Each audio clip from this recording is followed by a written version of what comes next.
480 ang kwan. Dollars? Oo. Mahal ah.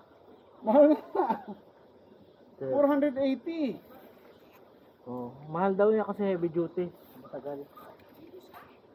Ang supposedly forever kwan yan. Yun ang sabi nila. Okay. Pero there's no such thing as forever dahil sa siyempre, metal yan. Wear and tear yan. Ako nga, pinig ko baka palitan ko yung kwan ko eh. Kadena? Oo. Palitan mo na, ang dami mo namang OT. Ha? Ang dami mo namang OT. Barya lang sa'yo yun. Kahit nga mo ito, palitan mo eh. Kahit hindi lang kadena eh. Palitan mo na nito. Hindi, papalitan ko kasi pa sa wala akong time, yun ang problema. Nag-duty pa ako kagabi, kaya nga late na ako eh. Alauna na ako nakauwi. Oo? Oh, alauna gising na ako yan kasi alas 8 tulog na ako, wala pang alas 8. Shit, sobra ka naman. O, saan na punta natin ngayon?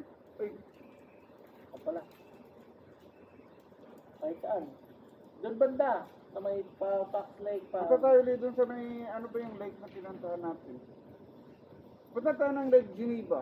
Tapos, Fox Lake, papunta ng Lake Geneva. Mga ice cream. sige. Ano naman, wala naman Tayo. tayong puntahan eh, wala naman gagawin eh. Oo. Yung limang Gusto mo ice ice cream cream. muna tayo? O mamaya na. Mamaya na. Kumain ka na eh, di ba? Oo. Mamaya na, mamaya kung saan tayo makapunta. Basta kailangan ko makabalik by 3 o'clock. Dahil sa siyempre, duty tayo ngayon eh. Gusto mo diretso na tayo dun sa ice creaman? Mamaya, sige, punta pa tayo sa ice cream. Labi na eh. Kaya nga. Alas Sige, susundan kita. O sige. Cardo mo. Ha? Cardo.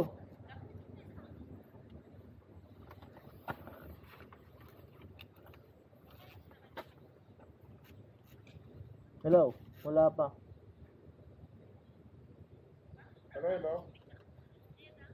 I-on ko ulit. Naka-on yung akin ah. Kaya nga i-on ko ulit. Pinatay ko. Buksan ko.